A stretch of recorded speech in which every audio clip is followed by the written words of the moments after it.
May 1994. Ethnic strife rips the former Yugoslavia apart in a modern European Holocaust. Bloodletting not seen since World War II revisits the continent. 800 such days have preceded this, and the world has taken little heed of the carnage. But when an artillery shell explodes in Sarajevo's central marketplace, a British news crew captures the images that force Western powers to take notice.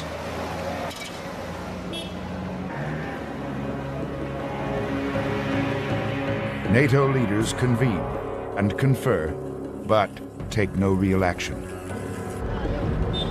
With the flow of new victims come rumors of a new horror. There is talk of concentration camps, mutilation, and mass murder. The vocabulary of genocide mingles with the cries of the wounded. In Yugoslavia, even government leaders are in denial of the emerging Holocaust. 50% of alleged camps that I have visited, and I have not found concentration camp. Images of a devastated society bombard the West, and over time, compel American President Bill Clinton to act. There are still times when America and America alone can and should make the difference for peace. Soon, a 40-year-old creation of the Cold War will take to the skies over Bosnia. And you see planes flying over, and they monitor genocide. Today they took a picture of those killings. They saw everything.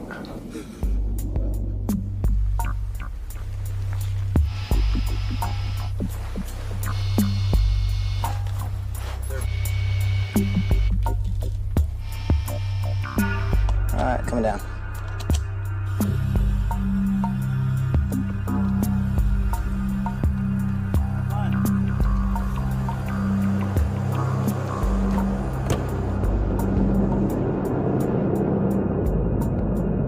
Launching from an airstrip in southern France, American U-2 pilots will keep a constant vigil over the warring factions below.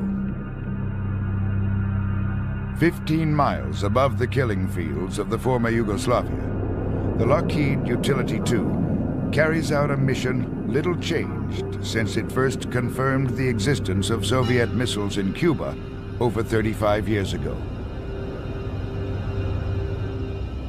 Instead of missiles, pilots search for photographic evidence of ethnic cleansing. Flying toward the edge of space, the U-2 is a bird of peace. But this, like most reconnaissance operations, is anything but peaceful. Since 1950, over 100 spy plane pilots have lost their lives flying secret missions over foreign lands. There's an old saying that reconnaissance flies alone, unarmed, unafraid, and unheralded. And that's true. And people don't realize how brave these men are. They put their lives on the line every time they fly one of these missions. Not only from defenses, but also from the possibility of an engine failure.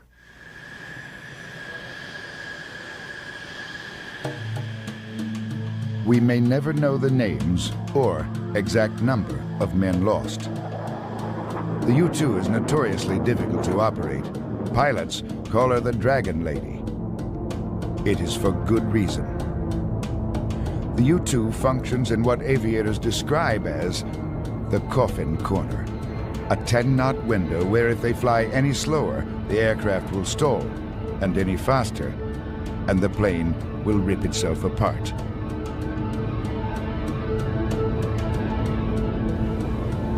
At 70,000 feet, oxygen is so scarce that the jet engine's flame often goes out in mid-flight.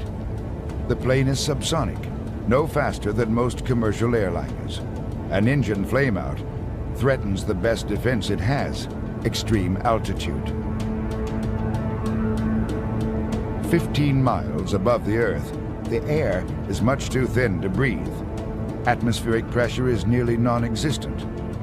The U-2 pilot functions at an altitude where a sudden loss of cabin pressure would cause him to black out in 3 seconds, and all of his bodily fluids to boil off in about 6. Because of this, he wears the same flight gear as NASA astronauts.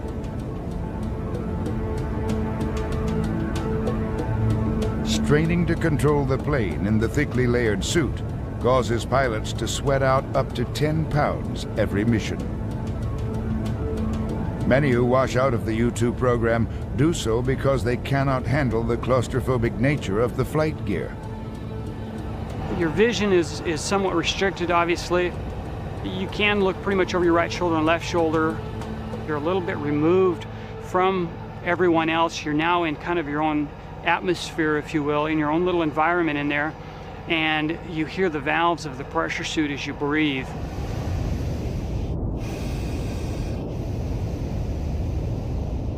They work alone in radio silence, flying for up to 9 hours in racetrack patterns above the Yugoslav republics.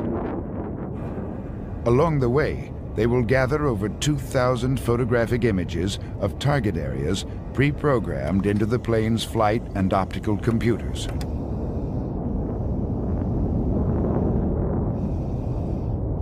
The serenity felt sailing through this cloudless frontier belies the tragedy playing out on the killing fields below. It is perhaps the ultimate solitude. The men in the cockpit call it the breakaway phenomenon.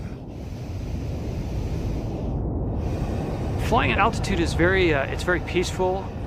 Nighttime tends to be very impressive for me because you have so much less atmosphere. The sky appears to be much brighter, and there's a definite perception that you don't get from Earth. Moon rises below me and falling stars that burn up below you. And very rarely do we have clouds to deal with at altitude, so typically your view is quite spectacular. The U-2 was the first aircraft designed specifically for America's spy agency, the CIA. Even today, the plane is veiled in secrecy, and many details of Cold War missions remain classified to the year 2010. Using tools no more sophisticated than the slide rule, the legendary Kelly Johnson and his team at Lockheed Skunk Works brought the plane from a pencil sketch to test vehicle in just 8 months. When it first flew in 1955, this aluminum machine weighed just 17,000 pounds. Today's U-2, stuffed with some of the most expensive black boxes money can buy, weighs more than twice that. America's spy planes are some of the nation's most closely held secrets. Many of these boxes, and the men who operate them, remain shrouded from public view. Unfortunately, this hasn't always been the case. In 1960, U-2 pilot Francis Gary Powers was downed by Soviet missiles over Russia. During the Soviet media circus that followed, some in the intelligence community denounced Powers for not having used the suicide needle supplied him.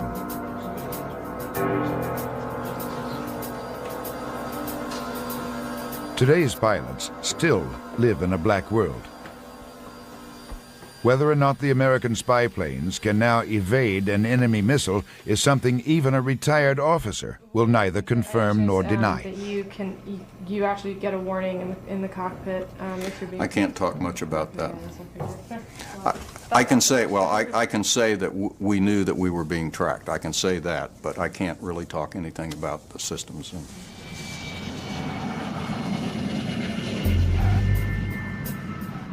Within minutes of landing, the ground sensor crew removes the 105mm camera from the aircraft's camera bay.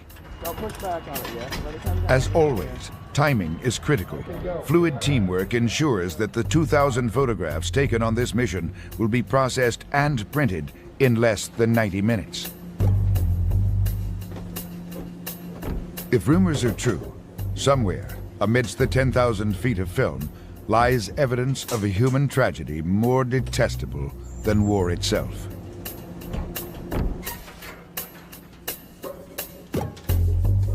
It is one of the oldest tools in the aerial reconnaissance craft. Even in today's world of spy satellites and radar imaging, the photograph retains a favored status in the intelligence community. No method is more cost-effective or as reliable. Perhaps it is because the camera sees as the human eye does. Perhaps it is because a picture is still worth 1,000 words.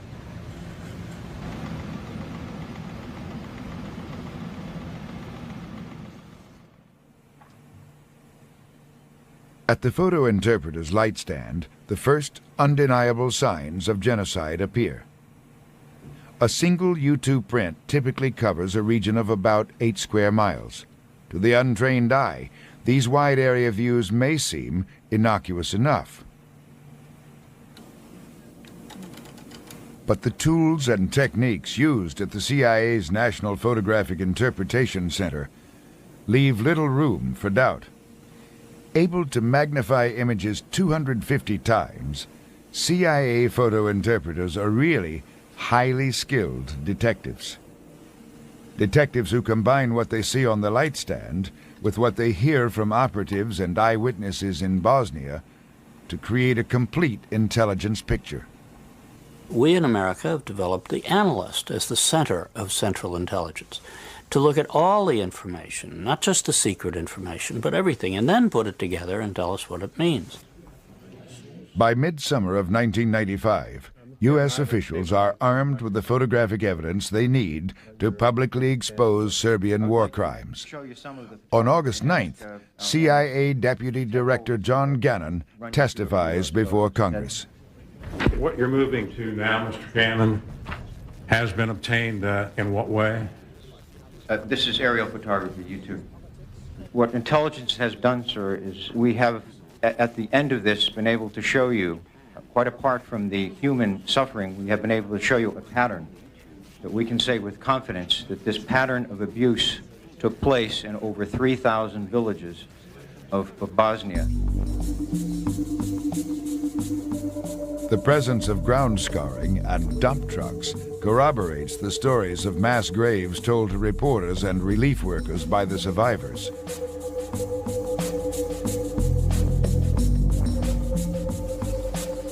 When investigators are sent to examine the freshly moved earth, they find thousands of shallow graves where members of the Serbian National Army hastily buried their Muslim victims. Soon, 12,000 additional UN troops will be sent to stop the bloodshed. In the skies above Bosnia, an aging Cold Warrior helped bring an end to a post-Cold War genocide. Aerial photographs like those that documented mass murder in Bosnia were critical in efforts to stop the killing.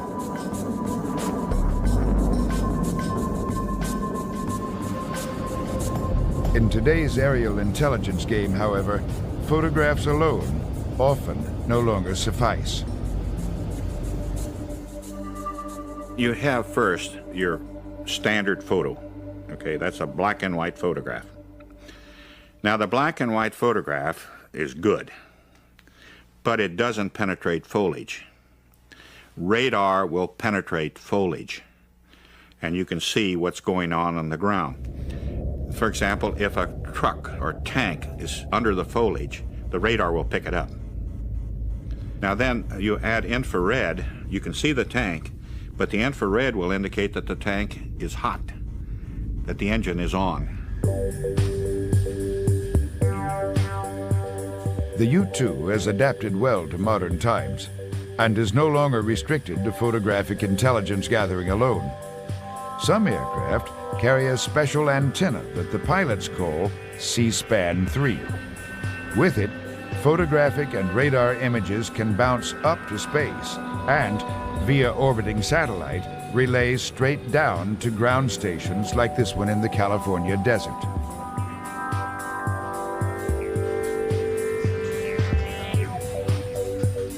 When combined with cutting-edge radar imaging technology, these systems provide real-time intelligence.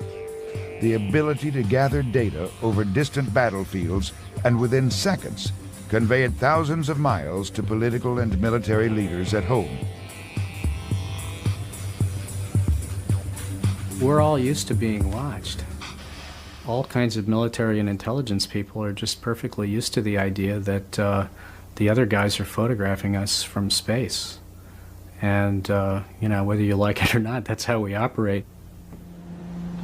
In a world blanketed by spy satellites, some thought that the need for spy planes would diminish. But as the demand for real-time intelligence has increased, so has the need for flexibility. And flexibility is the one thing that billion-dollar satellites just do not have. You do have some ability to hide certain toys you might be playing with. You can't make your whole nerve gas factory disappear because it's a huge immovable object, but you might be able to make some trucks go away or whatever it is, or you could put aircraft in hangars. A sophisticated foe can predict the arrival time of the satellite by tracking it on radar so they can evade certain types of detection. Now, if a fast airplane comes blasting across way up in the sky on a flight path that they had no way to anticipate at a time that was, of course, not announced in any way, it's like, oh, they took our picture. Damn, it happened, you know?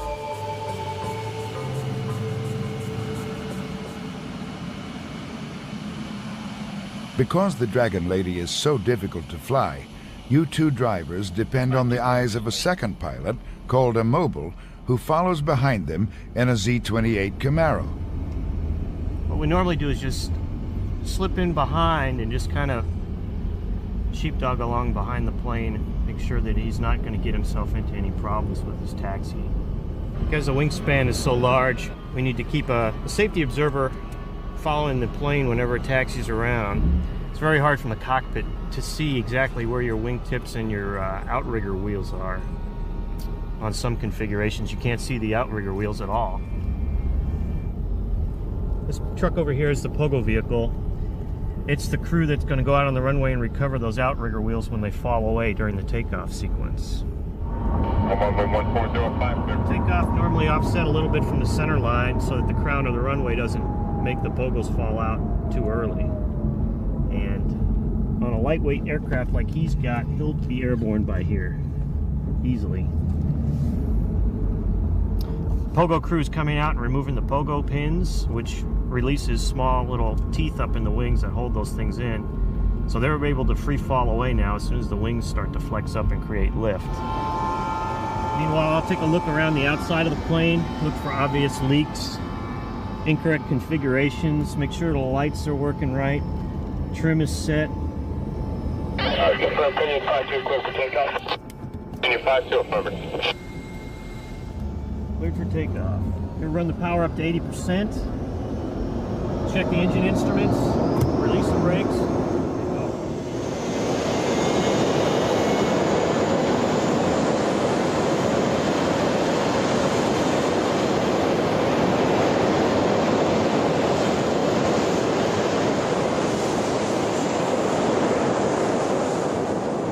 With a massive 103-foot wingspan, the U-2 is more giant glider than jet. Upon takeoff, it rises like a feather on a thermal wind. Landing is another story. From altitude, it takes the pilot over half an hour to coax the plane to Earth. As he nears touchdown, the pilot uses pumps to redistribute the fuel left in his wing tanks so that they are balanced during landing. All our pilots pull double duty, by the way. All U-2 pilots are qualified as mobile officers.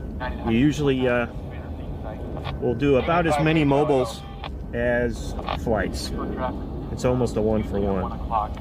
5-2, touch and go. Mobile copies.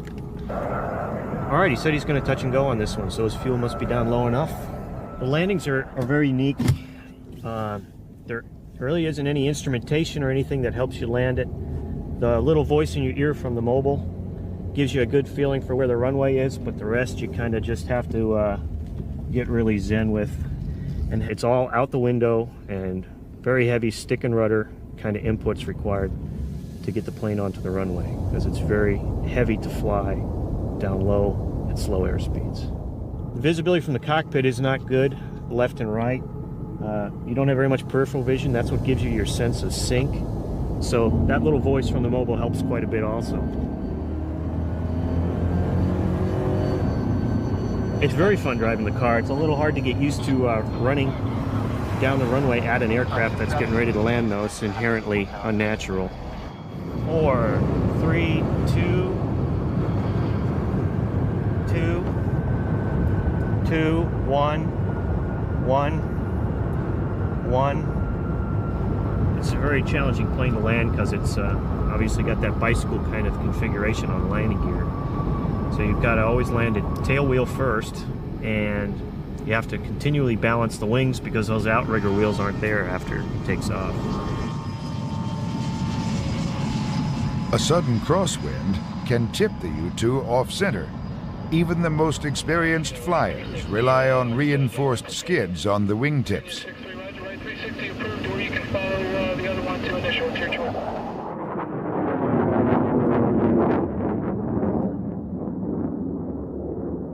They fly alone and carry no weapons.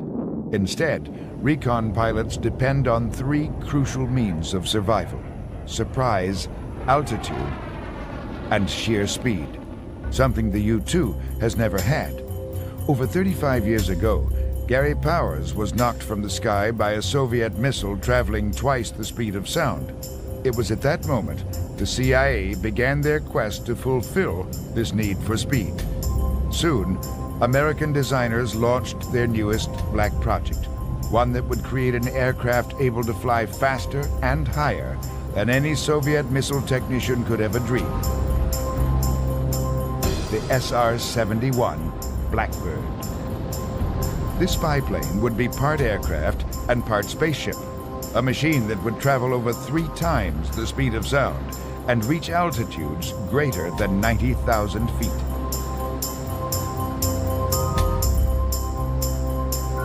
In late 1961, the CIA turned to a proven group of men to transform this dream into reality.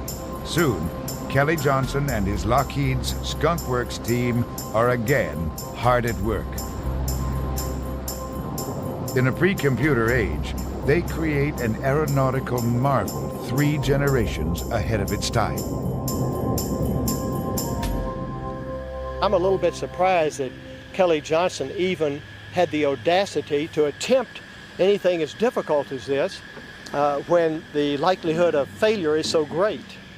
I remember on our early airplane, while we were having so much trouble, I asked him one time, I said, if we're able to get 1,200 miles out of this thing, nautical miles, will you deem it successful? And he says, yeah, I'll think that's very successful. And hell, we got twice that.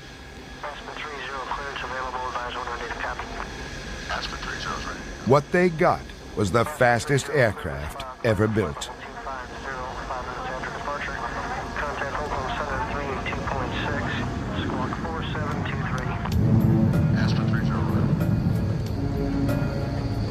Pratt & Whitney J-58 engines, big enough to power the Queen Mary, launch its 140,000-pound body to the edge of space.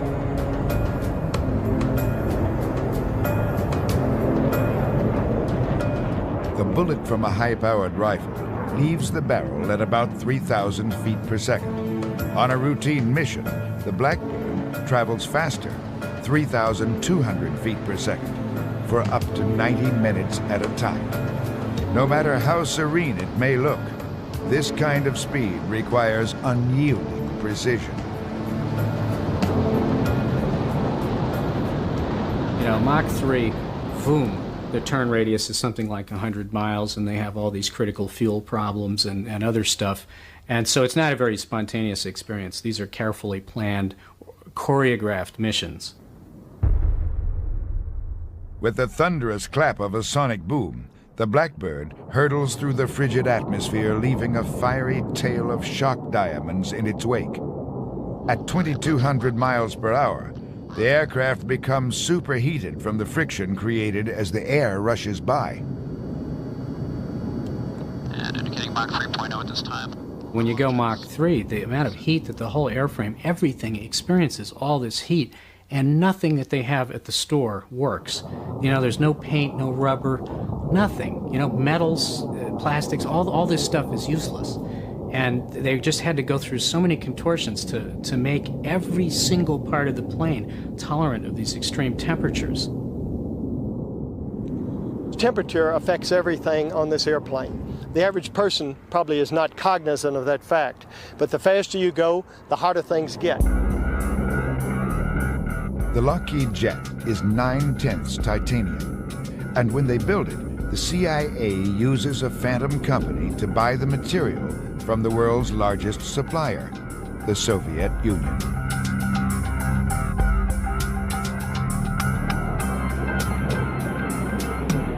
In flight, the titanium skin reaches 1,000 degrees Fahrenheit, causing it to expand by more than half a foot.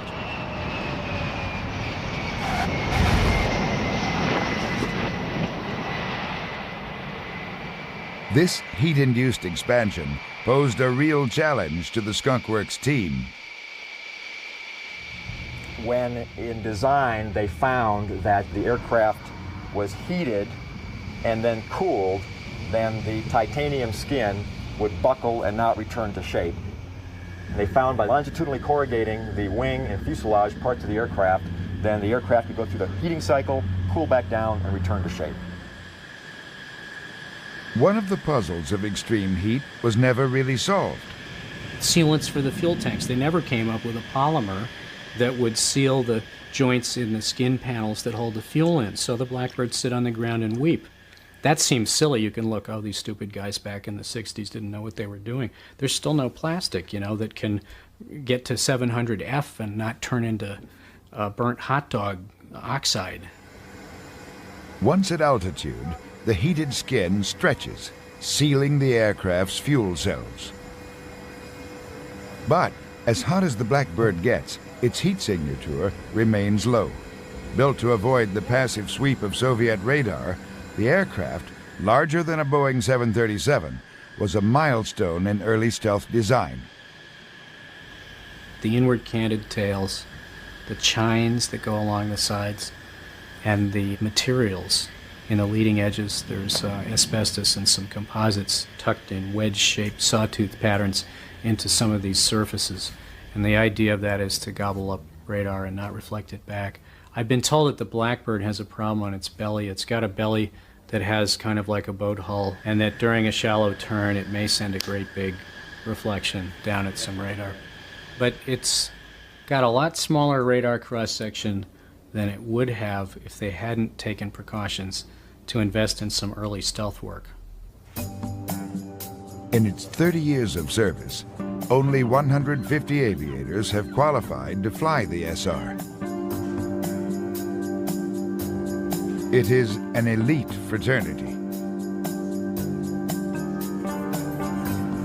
Prior to every Blackbird mission, 36 hours are devoted to prepare men and machine for flight.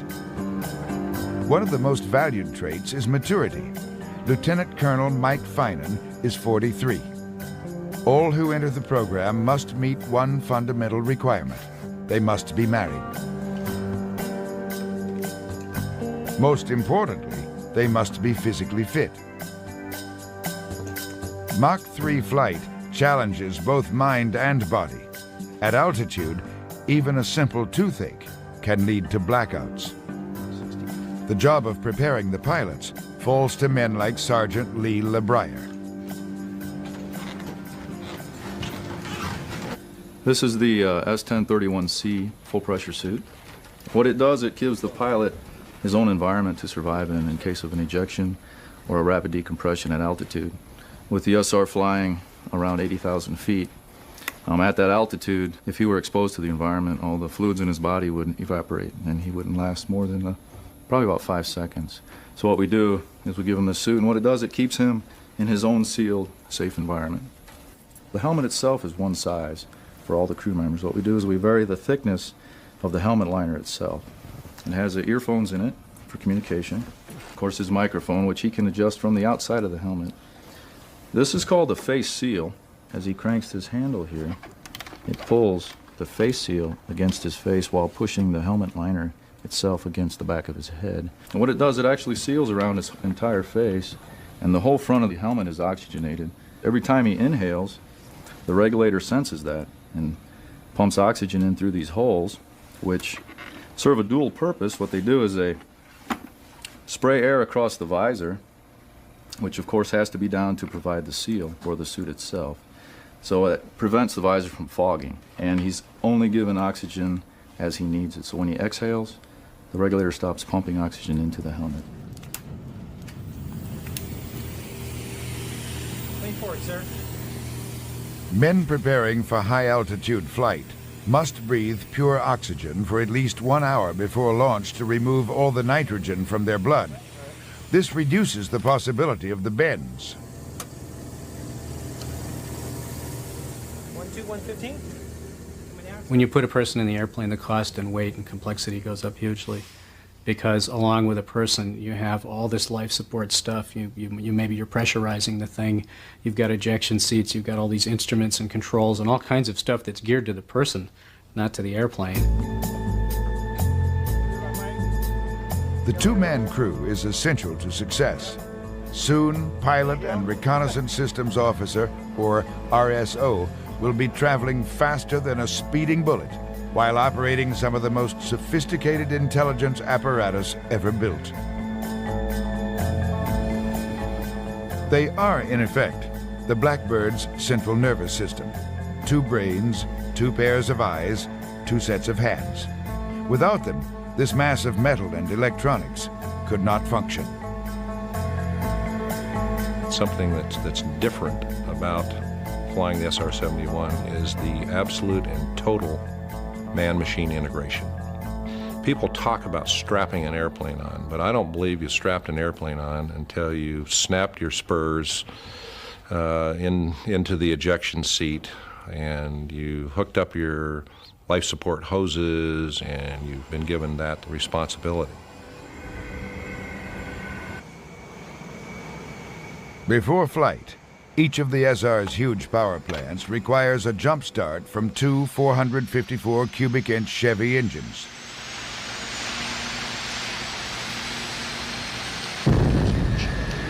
The whine is deafening, and the steaming tarmac reeks of JP-7 seeping from the plane's unsealed fuel tanks. So much fuel is lost prior to launch that the Blackbird takes off with nearly dry tanks.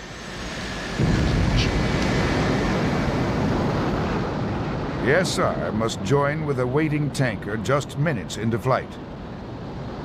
Slowing this trisonic jet to match the tanker's subsonic speed is anything but easy.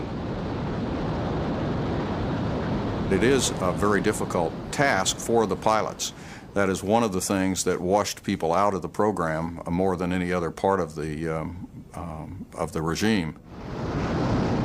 The navigator, the RSO, basically found the tanker, got us up behind, and then the pilot was responsible for plugging us in and taking on the fuel.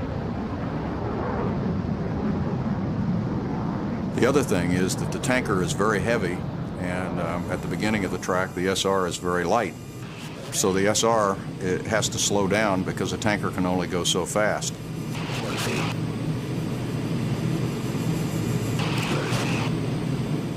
So you're fairly close to stall speed in the SR as you hook up.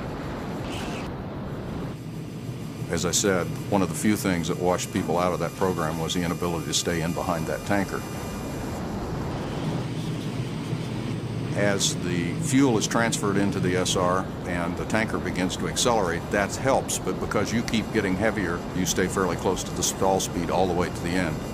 United 382 Salt Lake, 330. You always breathe a sigh of relief when you feel the boom kick you off and you know that you're full and you can go again. 15 minutes and 80,000 pounds of fuel later, the Blackbird is ready to retrieve images from halfway around the Earth. On 15, back to it'll be 70, looking for left turn heading 223. Fuel is about right on now. Speed is Blackbird's global reach was first tested in the war-torn skies of the Middle East. Here, high above the banks of the Suez Canal, the prying eyes of the SR-71 helped ease tensions and keep a regional conflict from widening into global war.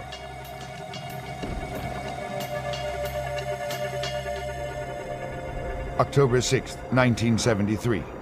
The Egyptian army smashes into Israeli troops along the Sinai.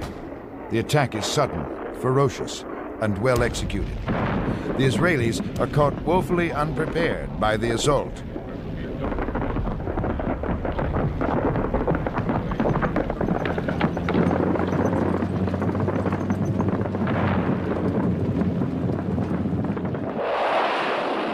To the northeast, Syrian planes slash through Israel's border above the Golan Heights.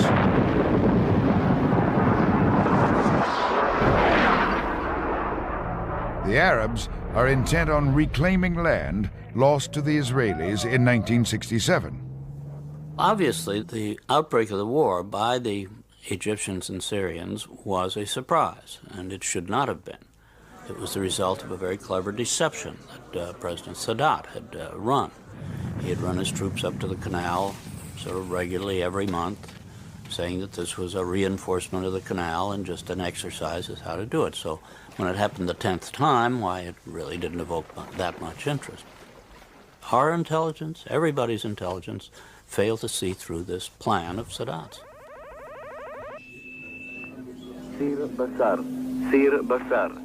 The Israelis rely on a people's army. It will take nearly 2 days to mobilize them. 12-foot-high sand berms defending Israeli positions along the canal were supposed to buy them the time to do this. The Egyptians have an ingenious but simple counter. Using high-pressure water hoses, they break through Israeli defenses in just hours. Soon, they move nearly 80,000 men and 200 tanks across the canal.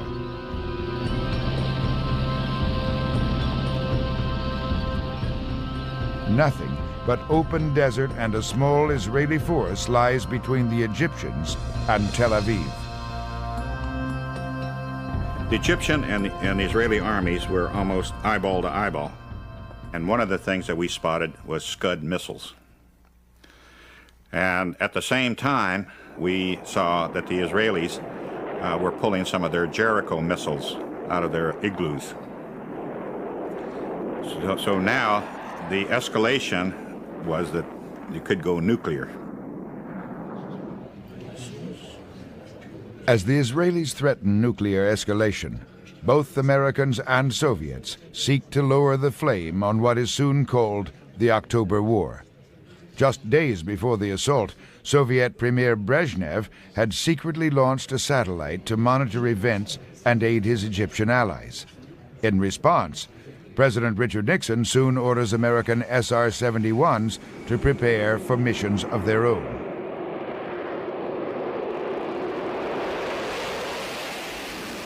And in that situation, we wanted to know exactly where the Egyptian forces were and where the Israeli forces were, because Mr. Brezhnev had written a message to President Nixon saying, look, you've got to stop the Israeli. We should go in together, Russians and Americans. Well, we didn't want Russians in the Middle East. But then Mr. Brezhnev added the point, and either you come in with me or I'll go in alone. And that was when we said, no, you're not going in alone. By October 14th, Egyptian fortunes have waned. Counterattacking Israeli troops pin Sadat's 8th Army against the canal. In an amazing reversal, Israeli commanders soon prepare to thrust into Cairo itself. But a victorious Israeli army marching into the ancient capital will push most Arab nations over the brink. War will surely engulf the Middle East and send the world economy into a tailspin. Uncertain of just where the opposing armies stand, American leaders have no way to gauge the threat or find a viable solution.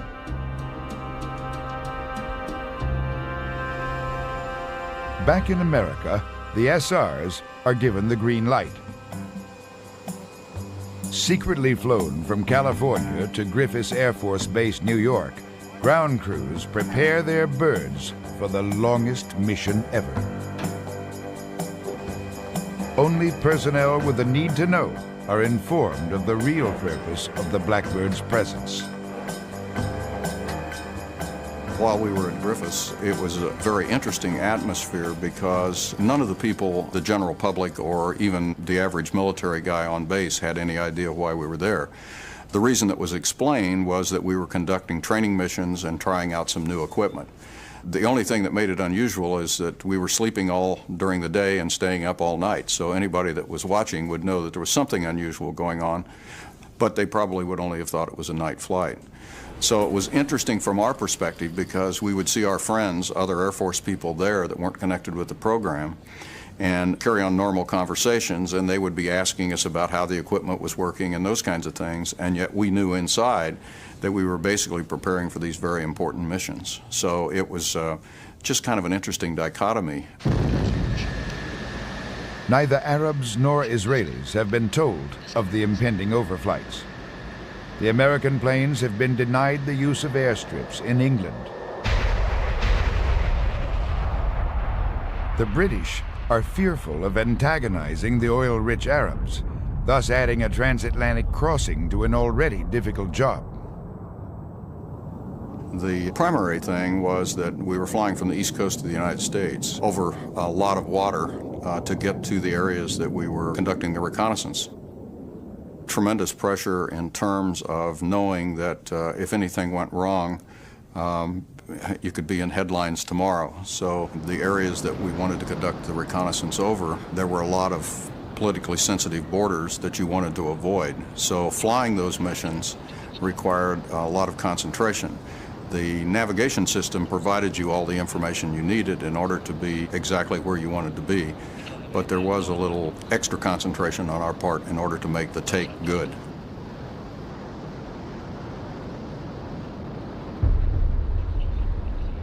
Throughout the fall of 1973, unexplained sonic booms reverberate across the northeastern seaboard of the United States.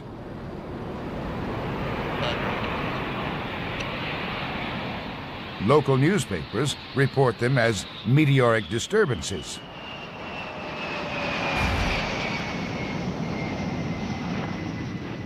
Unknown to most, it is the sound of Blackbird pilots returning from the Middle East after a grueling 10-hour mission, a mission that includes 11 mid-air refuelings and 5 hours of Mach 3 flight.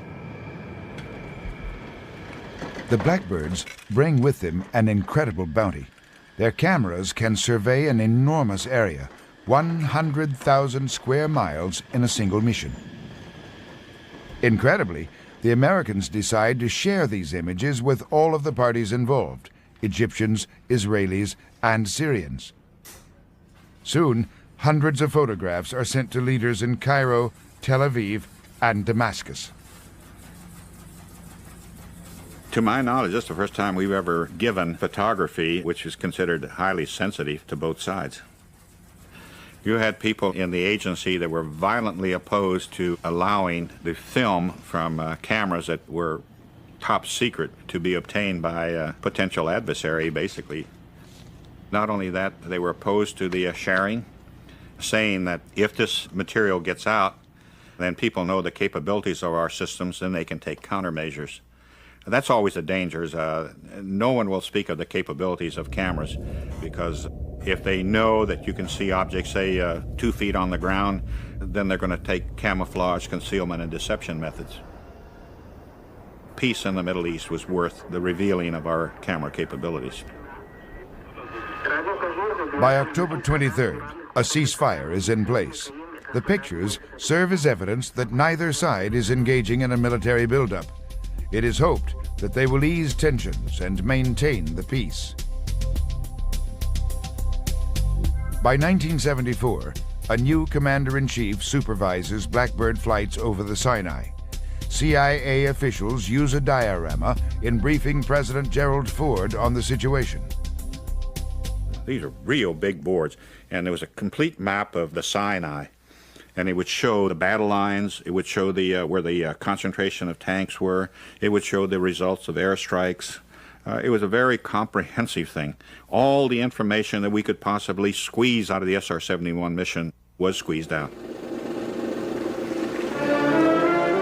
Photo images taken by American spy planes helped create a trust between Egyptian and Israeli that eventually leads to the Camp David Peace Accords of 1976.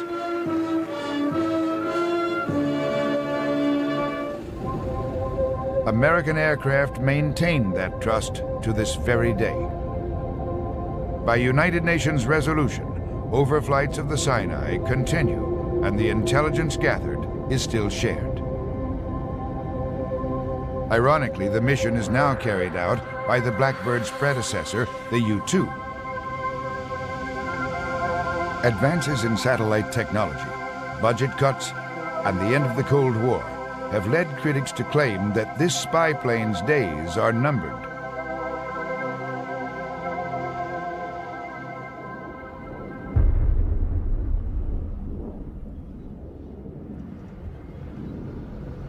Evidence suggests that the next generation of hypersonic reconnaissance jets may not be that far off. That even now, men are streaking to the edge of space faster than ever before.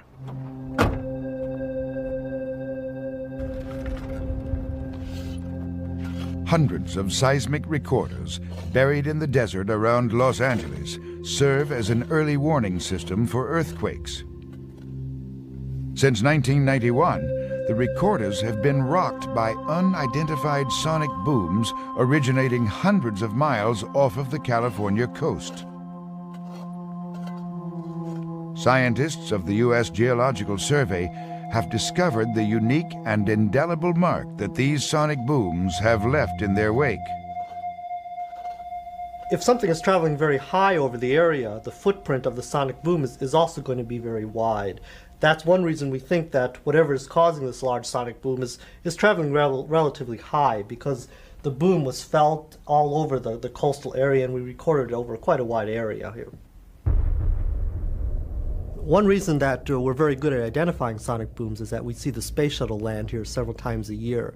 When it does land, we can track it across our instruments and estimate the height, the speed, and the direction very accurately. So when we saw other sonic booms, we tried to do the same kind of thing. The first one of these unusual sonic booms we saw was in June '91. And since then, we've seen about 8 or 10 very similar ones. And they caught our attention because they happened always at the same time of day on Thursday mornings, which was a little unusual. When you stare at these waveforms and these bumps and wiggles that we see in our record, the mystery one seems to be probably something smaller.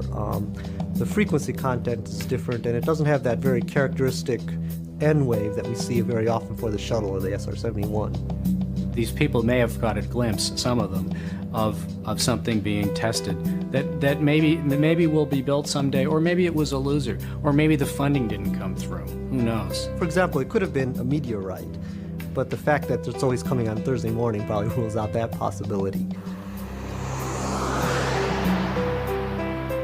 It's not the space shuttle, it's not the SR-71, because there were no scheduled flights, and also the signature looks very different. So after we rule that out, basically all we can say is something is flying faster than the speed of sound offshore the coast of Southern California. And the only thing I'm really aware of that's got some substance to it is this remarkable photo, which has come to be known as the Donuts on a Rope exhaust contrail photograph, which was taken by a photographer named Steve Douglas in Amarillo, Texas. And it shows this unusual dotty exhaust contrail. Instead of looking like a line of chalk across a blue sky, it looks like boop, boop, boop, boop, boop, boop, boop. And now that's different. It was published in Aviation Week, and it ran in Popular Science, and it got attention, like, what is this? And there were reports of unusual loud rumbling and stuff accompanying this thing, and it's not a bad-looking photograph. It doesn't have that murky UFO look that you come to mistrust. Unannounced, and usually at night, the Pentagon's newest aircraft make their maiden voyages across the desert sky. Like the SR-71 and U-2, today's black projects are born at a remote desert testing facility in Nevada called Groom Dry Lake, or Area 51. The Pentagon denies that the facility exists. Ironically, pictures of it do, taken by Russian spy satellites and now for sale to the highest bidder. The desert tracts surrounding Groom Lake have become a mecca for aviation and UFO enthusiasts. Even the state of Nevada has recognized the site's unique commercial appeal. But occasionally, Air Force testing leaves real clues. Clues like unusual noises or strange contrails. Some engineers attribute this puffy contrail photographed over Texas to a pulse detonation wave engine, the next generation in aerial propulsion. It's a non-continuous type of combustion. A jet engine is a device that just it just runs all the time. You know, your car is going bang, bang, bang, bang, bang. A jet just runs continuously. Well, this pulsed combustion engine, it is a design that goes boom, boom, boom, boom, boom, boom. It doesn't run continuously. And presumably such an engine could make a contrail that looked puffy. To many, uncovering proof of classified government programs is a game of cat and mouse. Skunk Works team member Ben Rich was Kelly Johnson's right-hand man for over 20 years. Rich was fascinated by the persistence of aviation enthusiasts in trying to prove that black projects exist. But he remained most enamored with the marvel that he and Kelly Johnson built over 35 years ago. In his biography, Rich said, "Had we built the Blackbird in the year 2010, the world would still have been awed by such an achievement."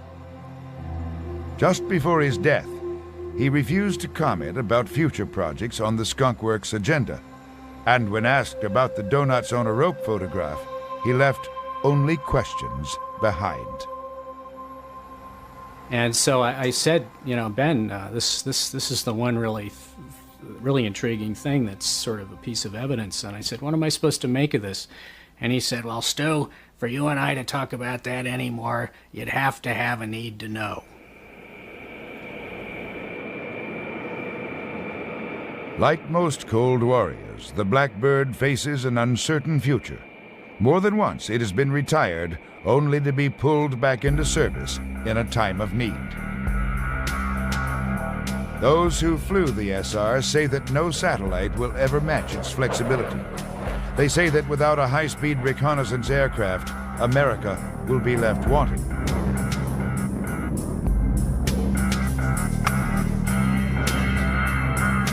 Enemy missiles could never catch it, but budget cuts eventually did. Meanwhile, those who know the true cause of the sonic booms now rattling the California coastline are keeping the secret to themselves.